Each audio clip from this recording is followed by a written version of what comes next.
Alright, partner, gather round the campfire. Welcome to Saddle and Sixgun, where we spin yarns of the Old West, tales that'll take you back to a time when grit and gunpowder ruled the day. If you're a seasoned cowpoke who enjoys a good story, be sure to hit that like button and subscribe to Saddle and Sixgun. And tell us down in the comments where you're tuning in from. We love hearing from folks who appreciate the real West. Now, let me set the scene for ya. Imagine the Arizona sun, blazing like a furnace, beating down on a dusty town square. It's high noon, and the heat's so intense, it makes the very air shimmer. But the heat ain't the only thing making the townsfolk sweat. Something ugly's brewin. There's a tension hangin thicker than the dust kicked up by the horses and boots. This ain't gonna be pleasant, right? A handful of folks are clustered behind the horse trough, their faces drawn tight, eyes gleamin with a morbid curiosity. They're whisperin, tradin quick glances at two figures standin face to face. Now, what do you think about this story so far? On one side, there's a man in a dusty cavalry coat, looking weathered and worn, but holdin himself with a quiet strength. On the other, a woman, her hands bound in front, standin defiant in the face of something awful. This showdown has drawn a crowd, but not a single soul is steppin forward to stop what's about to happen. All they can do is watch with a mix of hunger and dread, hoping to get a piece of gossip. Colt Marin stood like a statue, his weight settled on his heels, his hat brim casting a sliver of shade across his face. He seems unconcerned, almost unaware of the simmering drama all around him. The coat hangs open, unbuttoned against the heat, and you can see the years etched into every crease. The old brass buttons are dull, faded by the unforgiving sun. This ain't his first rodeo, and it probably isn't his last, huh? But what's brought him to this dusty town square, and what's his role in all this mess? Now, folks, if you're enjoying this story, remember to give Saddle and Sixgun a like and subscribe. His hand holds steady, but there's no wasted motion, no telegraphing. Just pure, controlled focus. But this ain't the battlefield, and every fiber of his being knows it. The weight of the gun, that slow workin' jaw and his eyes give away the truth. All tell a story. Across the dusty divide, he studies the woman, every detail etched in his mind. The sweat gathers at his collar and rolls down his spine, but his gaze doesn't waver. This is not easy. What has he gotten himself into? He's been sent for a reason. To finish a job the town started. They claim they caught a thief, a patchy girl, who stole food and scared children. They want the job done quick and quiet, away from prying eyes, so the town's reputation stays clean. Now, do you trust him? Cole agreed because agreeing came with money, and, as he tells himself, he's good at keeping the peace. Besides, what else is there for a man like him? But standin here, the pistol heavy in his grip, the job feels like a weight tied too tight around his chest. She don't look like a thief. And she doesn't look broken either, not like some folks do after the rope burns all hope out of them. Her dress, once soft deerskin, hangs torn at the shoulder. The beadwork around the neckline is dulled by grit. The rope at her wrists cut deep, leaving raw red lines that bite into her flesh. Her moccasins are thin, one patched with a strip of cloth that speaks of long miles behind her. This is a woman who's been through hell and high water, wouldn't you say? Still the girl standing and defiant. What is she going to do, and what will Colt do? Her dark eyes meet his without flinching, steady and sharp. Her breath comes shallow, lifting her ribs under the torn dress. Every breath is painful. Her face is streaked with sweat, her hair clings to her cheeks in black ropes, but she holds her chin high. There is a defiance there that he understands. She refuses to break. Colt lifts the gun, feels the wood press into his palm. A part of him waits for her to plead, for tears to fall, because that would make things simpler. Easier to close the book on. But instead, her voice rings clear, low, and without a tremor. "Any last words, patchy girl?" he asks, the words thick on his tongue. He is almost hoping, but not sure what he's hoping for, is he? Yes, she says. The single syllable cuts the heat like a dry saw through timber. The crowd leans forward, boots shifting. What will she say? Colt's pulse kicks hard in his throat. What is she waiting for? For a second, he wonders if she'll spit, if she'll curse him in a language the onlookers don't understand. Something to make the choice easy. She swallows, the muscles in her neck tightening, and then she asks, "Water?"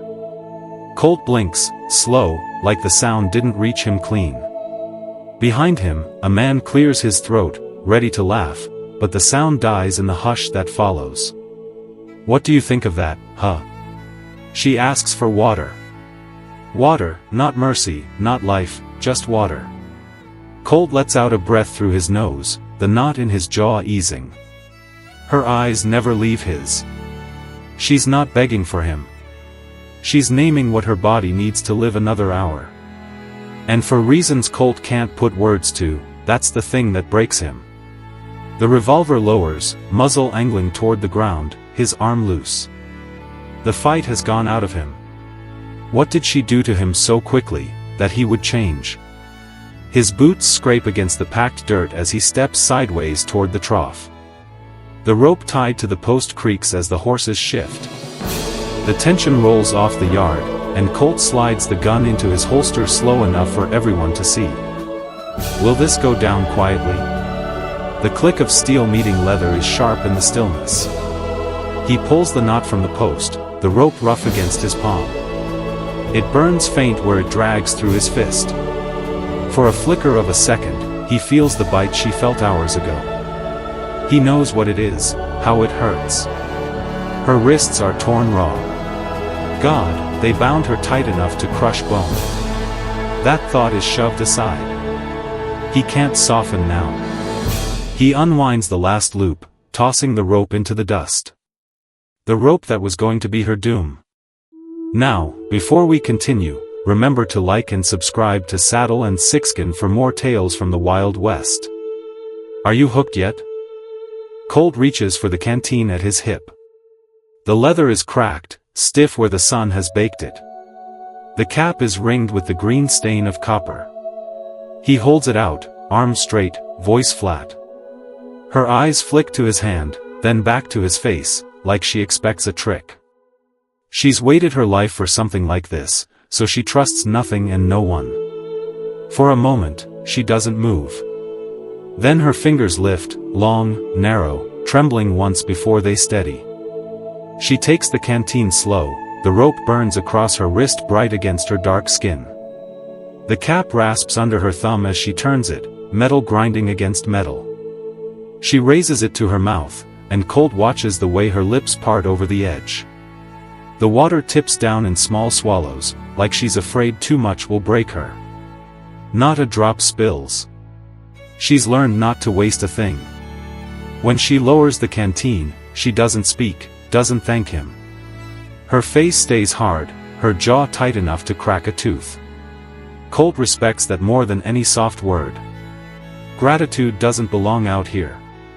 Not when a man has dragged her to the edge of death and then stopped because he couldn't finish the thought. Do you believe it was just water that turned his heart, or something else? He steps past her, takes the rope, coils it tight, and slings it into the wagon bed without looking back at the crowd. Then he tips his hat low and jerks his chin toward the bench seat. Get in. She doesn't argue, doesn't ask why.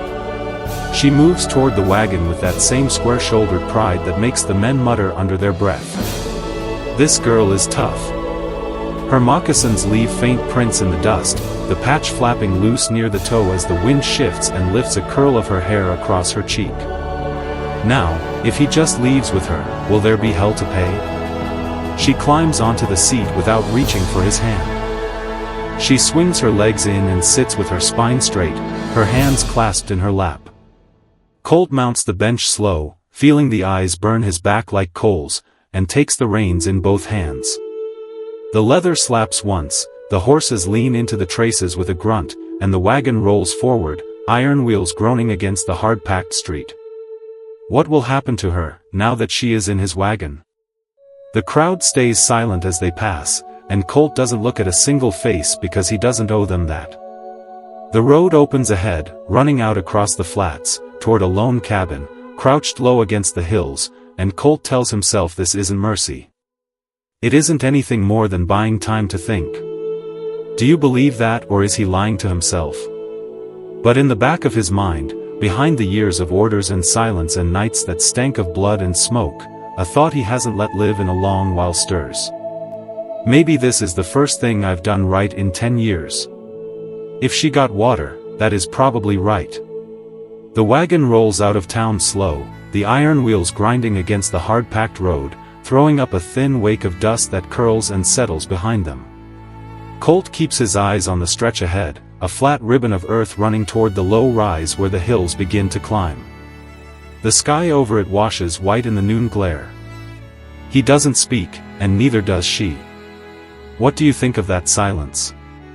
He can feel her there beside him on the bench, sitting rigid, hands clasped in her lap like she's nailed them there. Her hair stirs in the wind, streaked with grit and sun. A few loose strands drag across her cheek until she hooks them behind her ear without looking his way. What does she think of him and this journey? Colt's jaw tightens as he loosens the reins a notch and lets the horses settle into an easy pull. Will the two be able to coexist, and what is her fate? He can still feel the weight of the crowd's eyes on his back. The way they burned when he holstered the gun and walked her to the trough instead of putting a bullet through her like they wanted. He can hear the low voices, the scrape of boots. The man who muttered something about weakness before someone else shushed him quick. The deputy was there too, standing near the corner with a half grin that says he'll be carrying word to anyone who'll pay to hear it. Oh, the vultures. Colt knows what they'll call him by nightfall. Fool, liar, Indian lover, a man who didn't finish the job. He pushes the thought down hard because letting it grow is a sure way to start reaching for the bottle again, and he quit that 2 winters ago after it almost killed him as clean as any bullet could.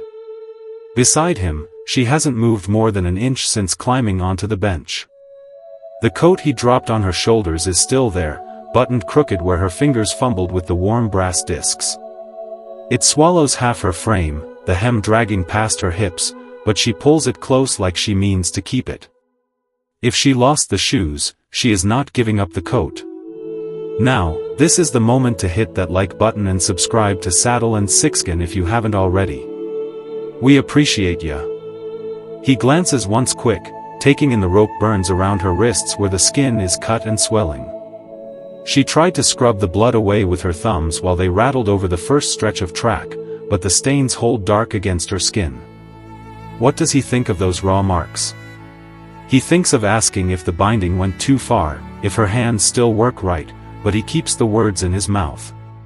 Talking isn't something he does easy anymore, not unless the stakes call for it. The horses climb a shallow ridge, their breath coming in white ribbons now that the wind has cooled. Shadows drag long over the flats, and Colt feels the edge of the sun slipping west, though the heat still holds on like a fever. They were almost at a safe place. Will that make a difference? When he finally speaks, his voice sounds rough, too loud in the open air. You from near here? Her head turns slow, eyes meeting his for the first time since the trough. They're dark, deep-set, and harder than he expected. No, she says. Nothing else. Just that single syllable, quiet and flat as a stone dropped in a dry well. Colt nods once, his jaw working. She is still being a closed book, but why? He isn't sure what answer he'd hoped for. Something to measure her by maybe. A line that tells him whether trouble will follow them home. Instead, he gets silence thick enough to chew. He doesn't press. The wagon rocks through a wash cut deep by spring floods. The boards groan as a wheel dips hard, then climbs back out. Colt reaches instinctively. One arm braces against the seat so she won't pitch sideways, and for a breath, his hand hovers near her arm before he draws it back. She hasn't flinched, hasn't moved at all, only held the edge of the bench and ridden it steady like someone who's weathered worse jolts than a dry creek bed. This woman is tough and will survive anything, but what is Colt waiting for? That he thought of asking why she stole, if she had, though the truth of that doesn't matter much to him now.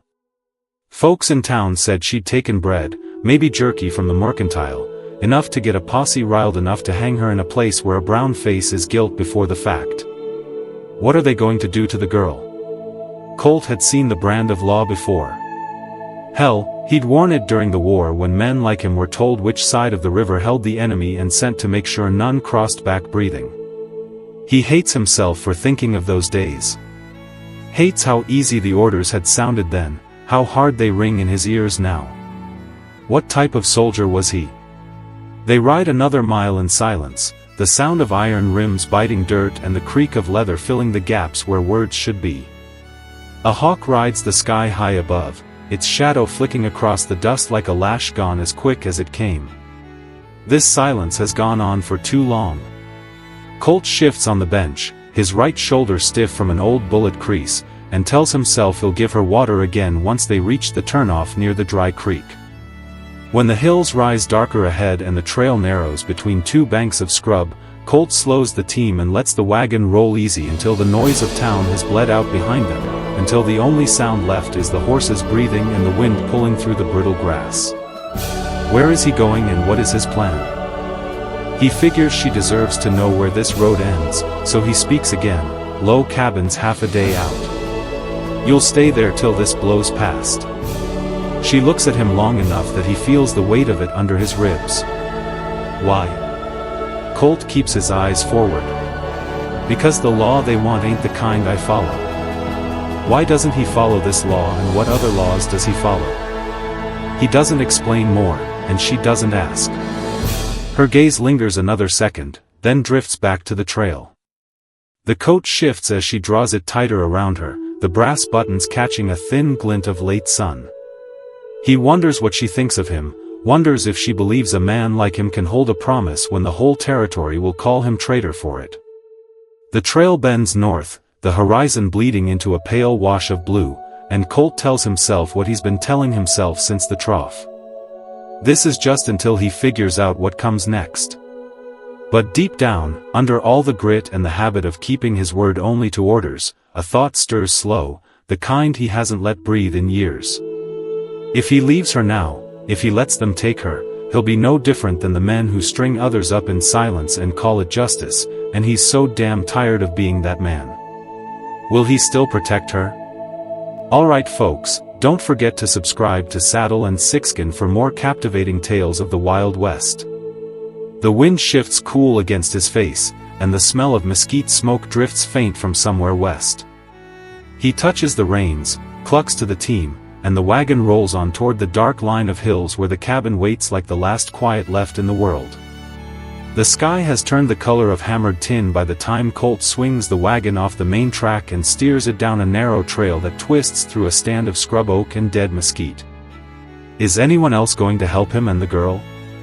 The horses move slow, heads low, sweat dark on their flanks as they haul the load over ruts carved deep from spring rains long gone.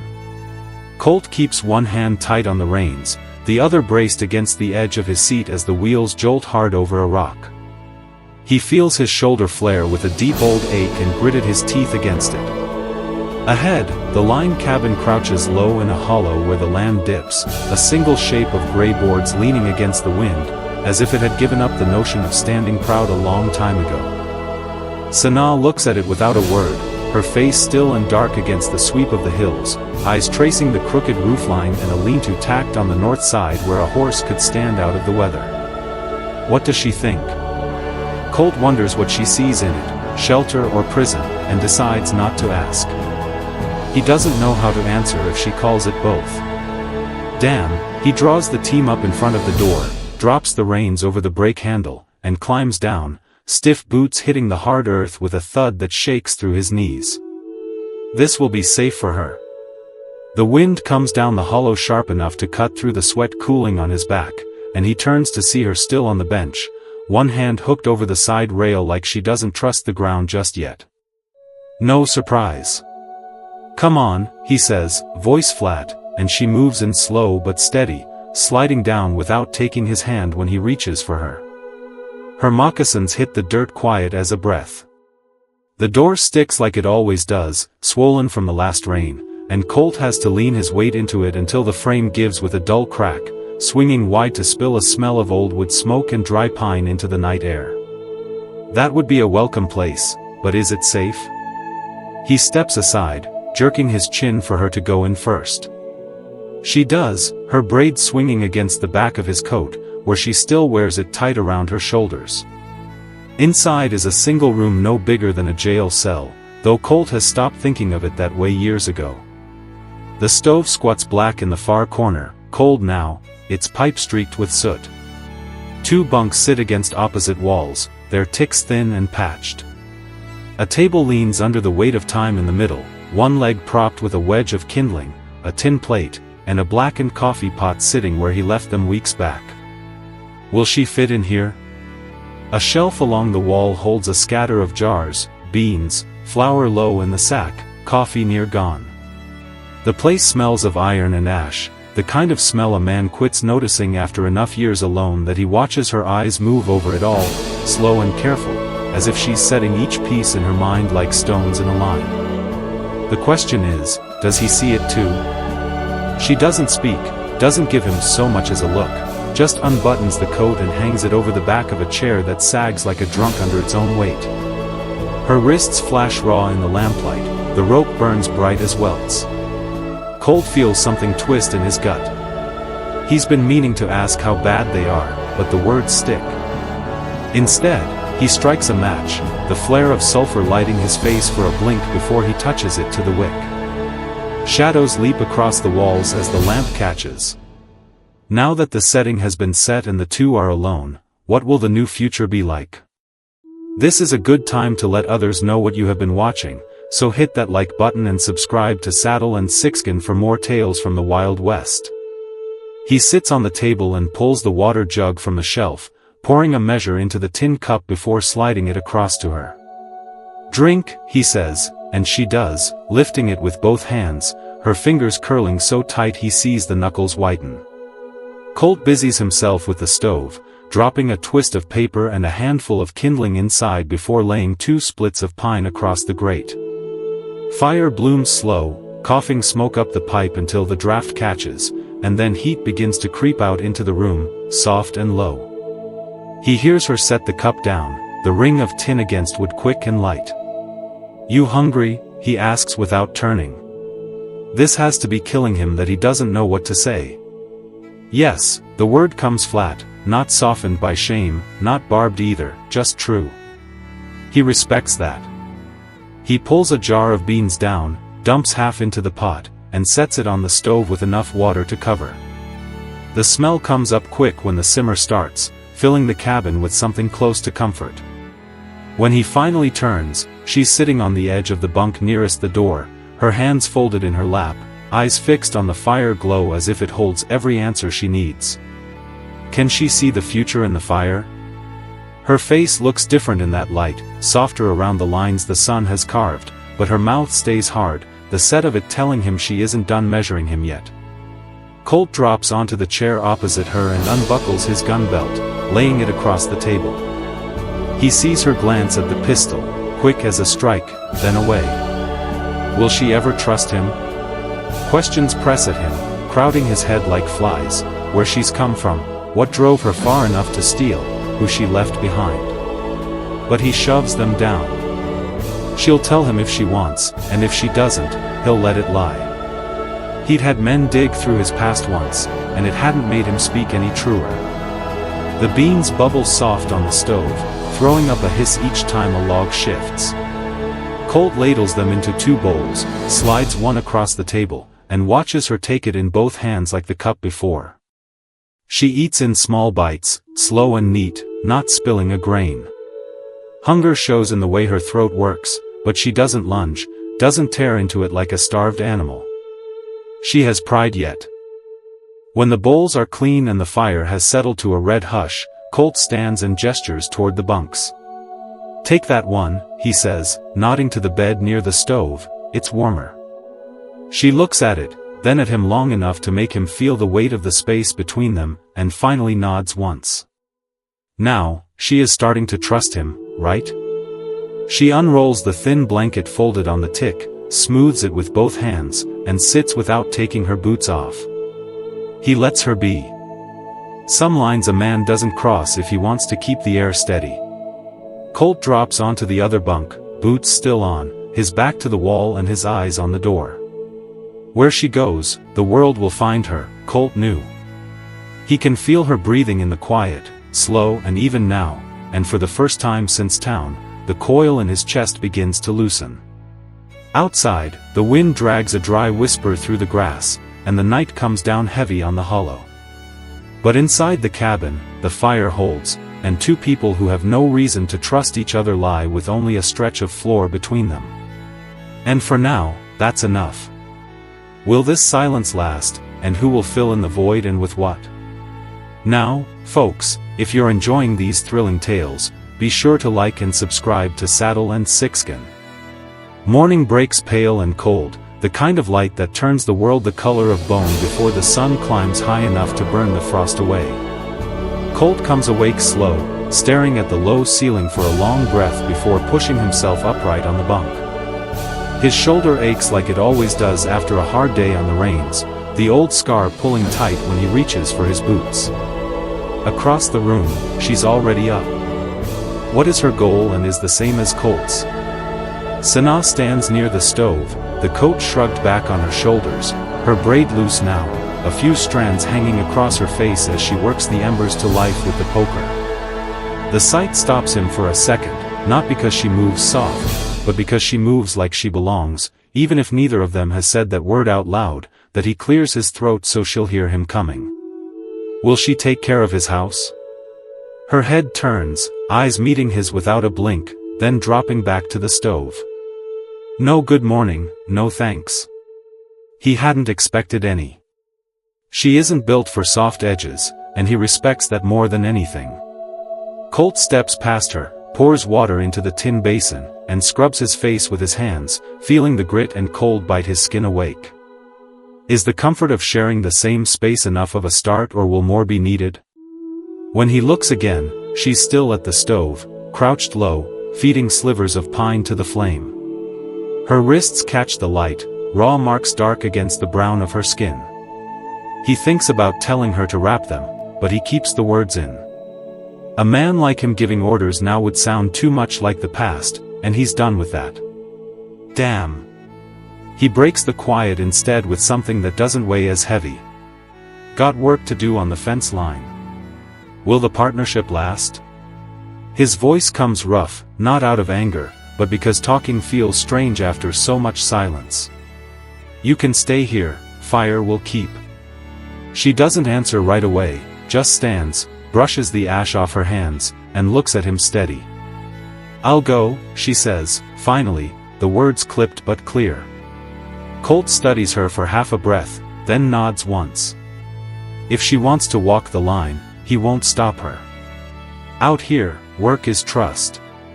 A person who takes it on without being told is someone you can start counting on. They eat quick, bread hardened enough to scrape the roof of the mouth, washed down with black coffee that tastes of iron and smoke. Then they step outside into the cold bite of wind sliding down from the ridges. She wants to trust him. The sky has cleared to a brutal blue, the kind that promises a hard winter coming, and the ground crunches under their boots as they cross to the lean-to. Colt checks the tools, axe head tight on the haft, hammer warm but sound, while Sanaa waits without fidgeting, eyes tracking the line of hills like she's mapping them in her head. Is she afraid, still, and what are they going to do about it? When he hands her the coiled wire, she takes it without flinching, the weight bowing her arms for half a second before she adjusts, stronger than she looks. He catches himself wondering what kind of life has carved that into her frame, then he shoves the thought aside because questions like that don't change the work in front of them. They have a life to live. They walk the fence slow, boots sinking in spots where the earth turns soft near the dry creek bed. The posts lean tired in their sockets, wires sagging like an old man's spine, and Colt drops to one knee, setting the hammer to the staple while Sanaa holds the line tight. Her hands are sure despite the raw burns, knuckles whitening as she braces the tension. He catches the hitch in her breath when the wire bites her palm, but she doesn't make a sound, doesn't pull away. After the third post, Colt breaks the silence. "How far did you come before they caught you?" She keeps her eyes on the wire, jaw tight, and for a second, he figures she'll ignore him like the rest. Then she speaks, voice flat as the plane behind them. "Now, they are starting to work as partners, will that trust be there and will it be enough?" For days, nights mostly, she twists the wire around the post, pulling it snug. Looking for bread, work, if someone would give it. Will they be able to get rid of the past? He drives the staple home with one hard swing, the sound cracking sharp against the still air. "Town's not much for giving," he says, though they both know that truth goes deeper than food. She doesn't answer, and he doesn't push. He's asked because a man needs to understand what kind of road a person has walked to land in his yard, but pressing her for more would serve nothing. What is going to change the way she acts, or will she go back to living on the trail again? Out here, a person's silence is theirs to keep until they're ready to hand it over. They work the rest of the stretch without talk, the rhythm steady. Pull, hold, hammer, move. By the time they hit the last post, sweat has soaked through his shirt despite the cold, and her braid clings damp to the back of her neck. Colt straightens slow, rolling the ache out of his shoulder, and sees her watching the horizon like she expects something to rise out of it. It that fear, and will it find them? "Someone coming?" he asks. Her eyes flick to him, then back to the hills. "Not yet," she says, and there's something in her tone that makes the hair lift on his neck. Not fear exactly, but knowing. The kind that comes from being hunted long enough to read the wind for more than weather. Oh. They head back as the light thins to a yellow smear across the flats, both carrying tools without wasting steps. At the cabin, Colt stacks the hammer and wire in the corner, sets the axe by the door, and feels the heat roll off the stove as soon as he pushes the door open. She's banked the fire before they left, same as he would have. She is becoming a wife? That tells him more than any speech. Inside, she moves without waiting for him to tell her what needs doing. Pulls the beans from the shelf, sets the pot on the stove, her hands working with quiet purpose. Colt lowers himself into the chair, elbows on his knees, and watches her for a long breath. Will they be able to get ahead?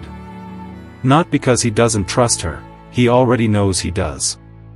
But because there's something about the way she's taken hold of the space, not as a thief and not as a guest, but as someone who intends to keep standing. When the smell of beans fills the room and the wind rattles the shutters soft, Colt realizes the question that's been pressing since the trough. Has that changed them, and has it given them a reason to stay together? What happens when the law rides up this trail?